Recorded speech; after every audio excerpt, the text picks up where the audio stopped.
my name is Tori, this is Novel Life, and welcome back to my channel. And welcome to the mid-year book tag. I am very excited to sit down and do this. Like, I saw my friend Jess at Honest Fiction do this, and I was like, oh my god, it's actually like... legitimately, it's the middle of the year. How did that happen? Honestly, how did that happen? I have read over 80 books this year. A lot of them have been solid. Like, a lot of them have been 4 or higher, 4 stars or higher, and I'm not mad about that. I've discovered a ton of new authors, so I'm very excited to sit down and do this tag because I have, of course, multiple answers for each question. Of course, because that's how I roll. Anyway, okay, so we're jumping right in, literally jumping right into the first question, which is the best sequel of 2024.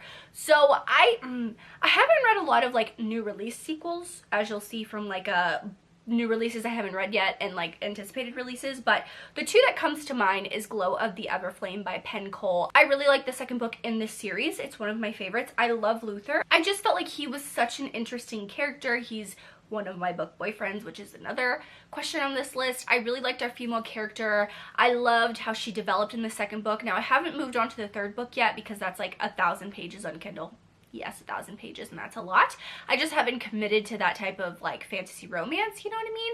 But I do want to get to it at some point because I think the fourth book comes out later this year, if I'm not mistaken, or is it already out? I can't remember, but I do know like this series is literally going to be complete soon, and I always like to finish out series, especially if I start them one year. I like to finish them all in a year if I can.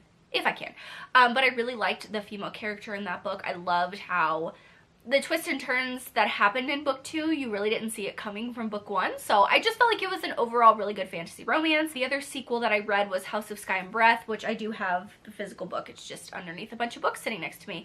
I am one of those people that I actually really enjoyed this book. I love what Sarah J. Maas did. I went into it with no expectations. I didn't expect this or that or anything else. I was just like, you know what, I don't really know what she's gonna do. She can surprise me and really do whatever she wants. I'll still read it, and I loved it. I think that it was really cool. I thought that she took a twist on fantasy romance and really turned into like this urban fantasy romance, and she added a little bit of a sci-fi elements to the end of the book, which I actually didn't mind. I really enjoyed it. So yeah, it's just, I think she did something different with her writing, and I personally am someone who enjoyed it, and I thought it was a really good sequel. Well, that was like the third book in the series, still, you know what I mean, sequel still counts. So those were two that I just wanted to mention really quickly. Now the next question is new releases I haven't read yet. I have a ton. Okay, I try to get to a lot of new releases very often, but just gonna throw them out there really quickly. These are just ones that were at the forefront of my mind when I sat down and prepared for this video, okay?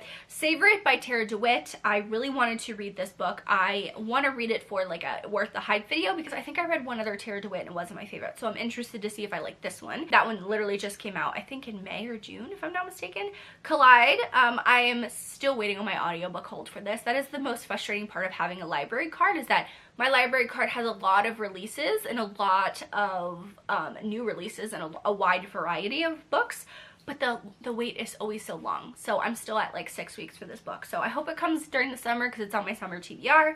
Love Unwritten by Lauren Asher. By the time you're seeing this, it'll probably just be released or around release day, but that's one I definitely want to get to. Quicksilver by Callie Hart, because I really liked Requiem by Callie Hart, and this is a like fantasy romance by Callie Hart, which I don't think she's written before, so I'm very interested. The cover is also very interesting to me. I also want to read Broken Beginnings by Cleo Evans. So I know Cleo Evans as the monster romance. She can make me like a lot of things that I didn't know I liked, okay? But this is just a romantic suspense, small town romance with a Cleo Evans twist of it still being very spicy. So I really want to get to it because I think that I'm going to enjoy it, and I've also been really enjoying romantic suspense like in my books lately, and I don't know what's up with me. I don't know, because I used to not be a romantic suspense girly, but now I actually enjoy some of them. Okay, so the next one is All My Love by Morgan Elizabeth. So this wasn't on my radar because I think it's a rock star romance, if I'm not mistaken, and that always aren't my favorite. Like, I have to be really in the mood. I don't know what my hair is doing, guys. It's just curled it and I thought it would look cute, and now it's just being annoying. Anyway, so I wasn't gonna read this because it's a rock star, not my favorite, yada yada yada, right? This apparently has some type of chronic illness representation. I don't know what it is, so I'm like, you know what, I kind of want to read it, see if it's good, see if I like it. because I love 'Tis a Season for Revenge by Morgan Elizabeth, so I know that she can write good books that hits with me, so I'm very excited for that one. I also have Blood on the Tide by Katie Robert. That's on my June TBR. I definitely want to read this one. It just seems like a really fun, darker, mermaid, witchy, paranormal type, shorter romance, so I'm very excited. I have The Prospects by, oh, I forgot the author name. Oh, I can't see it. It was in my Afterlight subscription. I got The Prospects, which is like an M and baseball romance. It looks super cute, and the cover that Afterlight did completely sold me, so I want to read it. Also, Swift and Saddled by Lila Sage, because when I read Done and Dusted, I had such a fun time with that book. I loved it. I thought it was great. She had anxiety in that book, I think, or like she had panic attacks that happened, and I thought that was great representation. And I've heard that Swift and Saddled is also just as good, so I want to read it. It's also on the shorter side, so another book that's, this one came out a while ago and I still haven't read because I'm very behind. Now the next question is most anticipated release for the second half of 2024. I have a list. Of course I have a list. Of course. I don't know how many books on here. Just gonna go through them very quickly. The Striker by Anna Huang, because this is a sports romance by her. I want to read it. I want to read it. Delicate Escape by Catherine Cowles. This is the second book in the Sparrow Falls series, and I really want to get to I really want to read that one. Playbook by Rebecca Jenshak, because I love the cover. This comes out in July. I'm very excited. Play Along by Liz Tomford. I actually don't know when this book actually is going to come out. I have heard that the release date maybe got changed. I don't know. It's purple and I want to read it. I like her romances. Not Another Love Song by Julie Soto. If I had to pick like one top book that I had to choose, it would be this one. I loved Forget Me Not by Julie Soto, so I cannot wait for this book whenever it comes out. Born of Blood and Ash by JLA. So this is the fourth book in the prequel series. And the prequel series hasn't been my favorite, but I do want to pick it up and read it because I've committed. I know that I just can jump in. I know the world, the fantasy, I know all of that stuff, so I definitely do want to read that one. Throne of Secrets by Carrie Maniscalco, because I have a book on here that surprised me, and I definitely want to pick up this one. I don't know when this one's coming out. The Songbird and the Heart of Stone by Krista Broadbent. We're getting another Krista Broadbent book this year, like a brand new one, and I can't wait. I cannot wait. It's the third in the Crowns of Nyaxia series. I don't know the couple. I don't know anything about it, but I would read anything this woman writes. Okay. Biggest disappointments. I have had a couple. The Throne of Honor and Blood by Jay Bree. So this is the most recent of my disappointments. I love Rook. I think the female character development in the first book, which is A Crown of Oaths and Curses, was so good. But this second book, I don't know if it's because she pushed it back. I don't know if she had like a developmental editor. I don't know what it was. But everything I loved about Rook in the first book went away in the second book. Completely disappeared. She completely changed how she was. Soren didn't grovel enough. I have very conflicting thoughts. And I just finished that book in June. So I still am like sitting on my thoughts entirely. But that was the biggest disappointment for me. I was very excited for this sequel, and it did. I feel like out of all of them, this was the biggest disappointment, honestly. Now, An Education in Malice by S.T. Gibson. I loved Dowry of Blood. I thought that book was beautifully written in such a different way, and going into An Education of Malice, I expected something similar. No, did not happen. So that's also a biggest disappointment. Lonely Only for You by Monica Murphy. I will say this series, other than A Million Kisses in Your Lifetime, has been a biggest disappointment for me, so don't know if Monica Murphy's for me. I may give her one more shot with a book that just came out by her, All My Kisses for You, I think it's called, but that's it. That's it. A Little Life by Hanya Yanagari. I don't know. I like unhauled her book. I DNF'd this book. I did a whole reading vlog. I actually wasn't even gonna post that reading vlog because I was like, I don't want to offend people. Like, if you love this book, that's for you. But as someone who's disabled, I don't want to read a fiction book about a disabled character deteriorating so much over the years that they die from it or commit suicide. That's just not for me. That's not what I want to read. You know, I just don't want to read that. So yeah, that was the biggest disappointment because a lot of people like loved it, and I thought it was going to be this very empowering book, like, oh, I'm going to get something out of it. All I got out of it was, I don't want to live like that, and I'm living like that, and I don't want to die by suicide. You know what I mean? So anyway, that's a joke. Another one is Powerless by Lauren Roberts. Yes, I have a physical book. This was a disappointment for me. I really wanted to be one of those girlies that was just like on the hype train, and I'm not. I'm not on the hype train with this book. I do not understand. Another fantasy romance that was a disappointment, of Fate Inked in Blood by Danielle L. Jensen. I did read this for a Patreon exclusive reading vlog, which is up. You can go watch it. I always have a 7-day free trial over on my Patreon, but I love the first 100 pages and then it just went downhill. And I don't know if I'm going to continue on with the series. What I may do is wait till some of my friends read the second book and tell me if it's good or not and worth the read. Because I don't want to waste my time, you know? Okay, so biggest surprises of 2024. First one, Twilight of Embers, because I didn't think that I was going to be a fantasy romance why choose girly. I did read the, Pucking Around, the first book by Emily Rath. I loved that. That was a polyamorous why choose romance. But that is set in a contemporary setting, okay? I didn't know, I've tried the Broken Bond series by J. Bree, and I think I read 2 books and I did not. That was like earlier in 2023 that I read them. It wasn't for me. Will I go back and read them? I don't know, because I loved this by Tessa Hale. I don't know if it was because they're short, they're sweet, they're to the point. I know that she's going to have all these fated mates, and I know that she's going to have a bond with all of them at the end of the series. I don't know what it was, but this was like a surprise to me that I actually liked it. Like, I'm not going to lie, I was very surprised that I liked this book, but yeah. Am I a why choose girly? I don't know. Another book, One Dark Window, which is technically also 2 Twisted Crowns. I just didn't pull that one off. What is this? The Shepherd King Duet? Is that what this is called? I think it's called the Shepherd King Duet. Yeah. Book 1 in the Shepherd King series. I have found that Gothic romance, Gothic fantasy is my thing. I've discovered in 2024 that Gothic fantasy is my shit, and I love it. I love it. Now, I did read Belladonna last year. I think it was last year. I really enjoyed that. Picked this up at the beginning of the year and I'm like, oh, these Gothic fantasies, they're for me. They're my shit. They're very atmospheric and I love them. So I will be reading more in the fall because that's usually when I read them. So stick around for a Gothic fantasy rec video coming soon. I'll probably do it early fall, like end of August, beginning of September, because I want to give you all of the goodness that you can read in the fall. You know what I mean? I also have Say You Swear by Megan Brandy, because I tried a Megan Brandy book, The Boys of Brayshaw High, gave the book 2 stars. This was like 2 years ago. I'd read this. It was a 5-star read for me. I loved it. The angst. I loved the who is she actually going to be with. The twist in this book did not see coming, but I really enjoyed it. So this was also a surprise just because that author and I did not get along previously.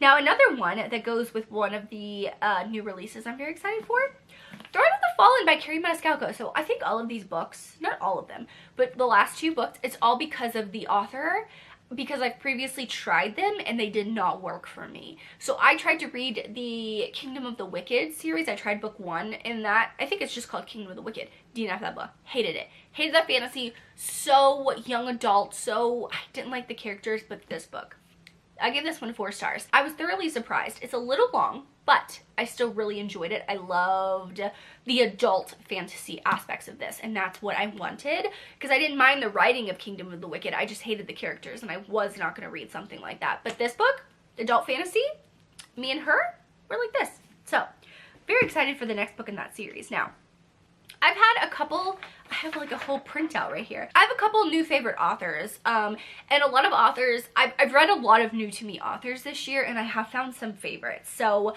first one is Marietta Trapp, and while I've only read 1 book by her, I read it more recently. It's called Icebound.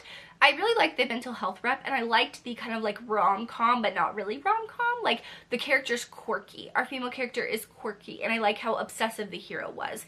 Now, another author is Helen Schwar. I have read 2 books by her, and I have a lot of her books on my TBR. I want to read so many of them because I love the way that she develops the fantasy world. I love that, how she writes it, how she develops her characters. Lucina Connie is a contemporary romance author. She's wrote The Brightest Light of Sunshine and The Darkest Corner of the Heart. These are the only 2 books that she's published, and I read both of them, and I really enjoyed them. So I'm discovering a lot of new authors this year that I've really enjoyed. Now, J. Bree was on this list, and she's like tentatively still on this list. I don't know if she's going to have a new release this year, but I loved A Crown of Oaths and Curses so much, but I hated the second book in that series. I say hate. I just thought it was a really big disappointment. So I'm like,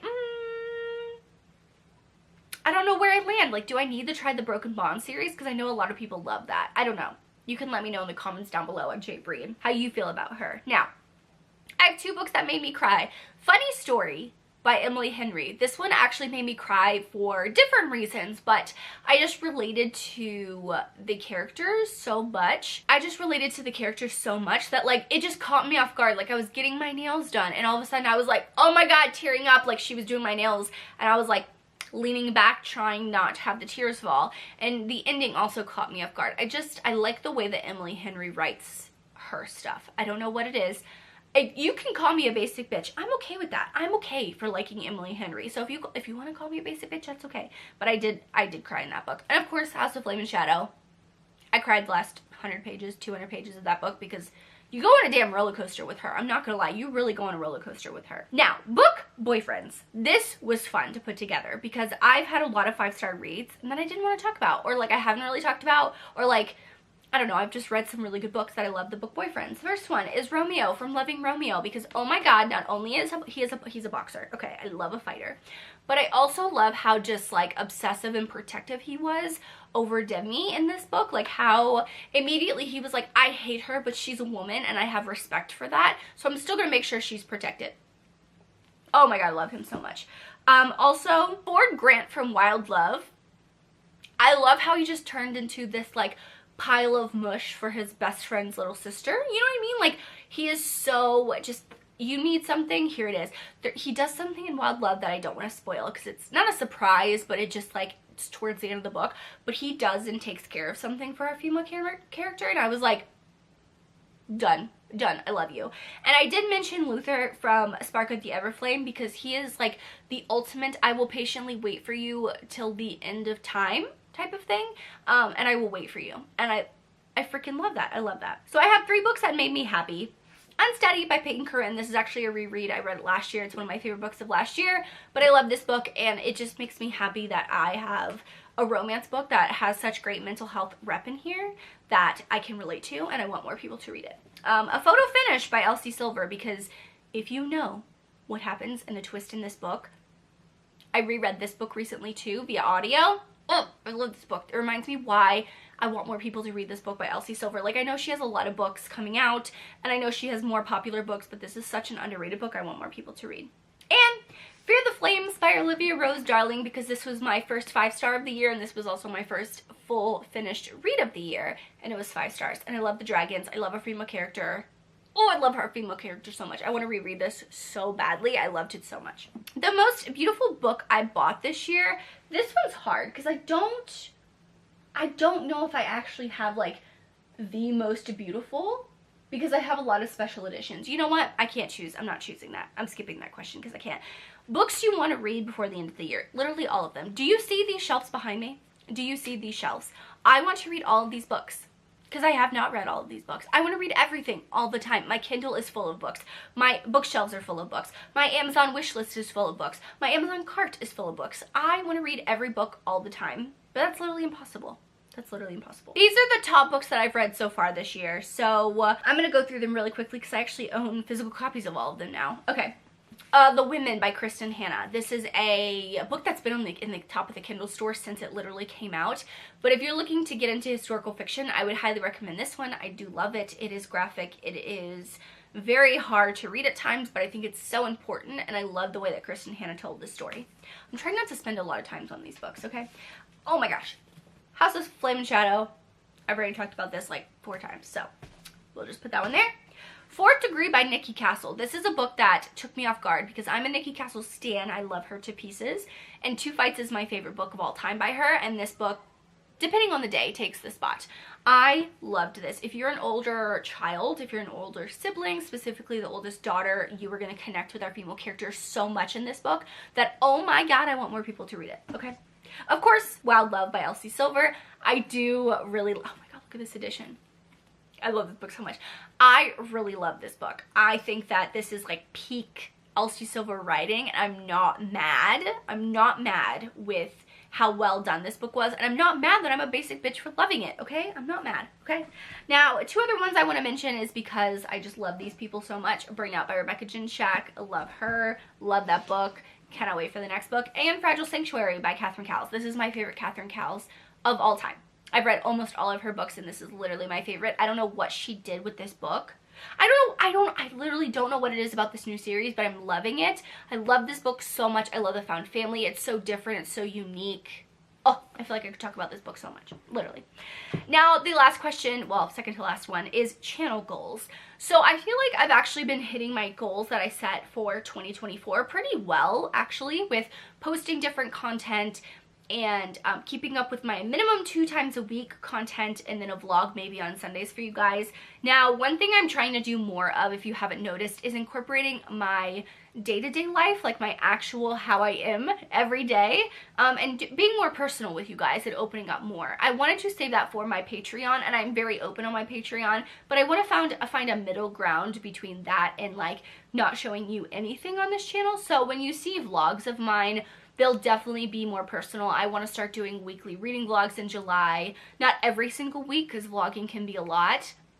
But I do want to, you know, do like a realistic what I read in a week and how I switch back and forth between books, or a 24-hour readathon vlog. Like, I want to read for 24 hours type thing. Like, I want to do more of that stuff. I also want to do some read-alongs. That's hard though, because I'm awful at sticking to read-alongs, but I do a read-along every 3 months over on my Patreon. We pick a series and reread, and at the end of the 3 months we talk about it. So I do want to do more reading sprints on my main channel. I do weekly reading sprints or bi-weekly reading sprints on my Patreon now, and I love doing those, but I do want to do them with you guys some more. So I'm trying to incorporate when I can do those. Finding more new to me authors. Like I said, I've read a lot of new to me authors, and I'm not mad at the ones I found, but I always love to read more. So I want to expand and try new things, and of course keep up with my beloved authors that I still love. And this is more of like a me thing. Comment on more videos. Like, I watch a lot of booktube, I watch a lot of friends, I watch a lot of like new content creators, and I put it on while I'm working because I can watch it while I work,